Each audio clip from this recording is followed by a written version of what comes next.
Hi friends, welcome to Selvi home kitchen. இன்றைக்கி என்ன இந்த வீடியோவில் சொல்ல போகிறேன்னா, வீட்டில் வந்து நல்லது மட்டுமே நடக்கணும், கஷ்டம் தீரணும், பிரச்சனைகள் தீரணும். அதுக்கு நம்ம பெண்கள் கடைப்பிடிக்க வேண்டிய விஷயம் என்னன்னு சொல்ல போகிறேன்.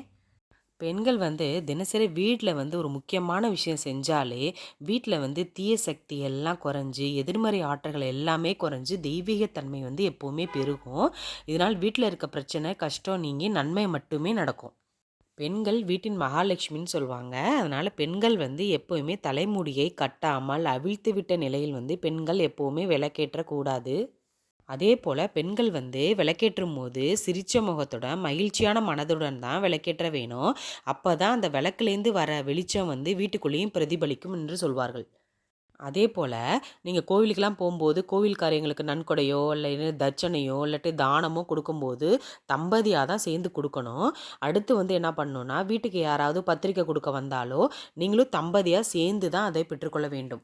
அதேபோல, திருமணம் போன்ற விசேஷங்களுக்கோ, கோவில்களுக்கோ, இல்ல குலதெய்வம் கோவிலுக்கோ செல்லும்பொழுது, 2 பேரும் தம்பதியா சேர்ந்து தான் போகணும். அப்பதான் நல்ல பலன்கள் வந்து நம்மளுக்கு ஏற்படுத்தும். அதேபோல, குழந்தை வரம் தரும் வைகாசி சங்கடகர சதுர்த்தி விரதமும் நீங்கள் இருக்க வேண்டும். அடுத்து வெள்ளிக்கிழமை பூஜை பத்தி தான் சொல்லப் போறேன். வெள்ளிக்கிழமையில வந்து பெண்கள் வந்து தங்க கைகளால் யார்கிட்டயும் காசோ, இல்ல உப்போ இந்த மாரி எதுவுமே குடுக்கக்கூடாது. அடுத்தது அக்கம் பக்கத்துல நடக்கிற பிரச்சனைய நம்ம வீட்ல வந்து வெள்ளிக்கிழமை அதுமா பேசக்கூடாதுன்னு சொல்லுவாங்க. இப்போ ஒரு முக்கியமான விஷயம் என்னன்னா, 6 மாசத்துக்கு ஒரு தடவையாவது குலதெய்வ கோயிலுக்கு கண்டிப்பா செல்லணுங்க. அதேபோல முடிந்த வரையில் பெண்கள் வந்து பிரம்ம முகூர்த்தத்தில் எழுந்து குளிச்சு விளக்கேற்றி வழிபடுவது சால சிறந்ததுங்க. அதனால காலையில எழுந்து குளிச்சுட்டு கோலம் போட்டிங்கன்னு வச்சுக்கோங்களேன், ரொம்ப நல்லதுங்க. வீட்ல சுபகாரியம் நடக்க பெண்கள் என்ன செய்யணும்னா, வீட்ல நிலவாசல்ல நின்னு எந்த பொருள வாங்கவும் கூடாது, கொடுக்கவும் கூடாது. பணம் தொடர்பான எந்த ஒரு செயலையுங்க வீட்டு நிலவாசல்ல நின்று செய்யவே கூடாதுங்க.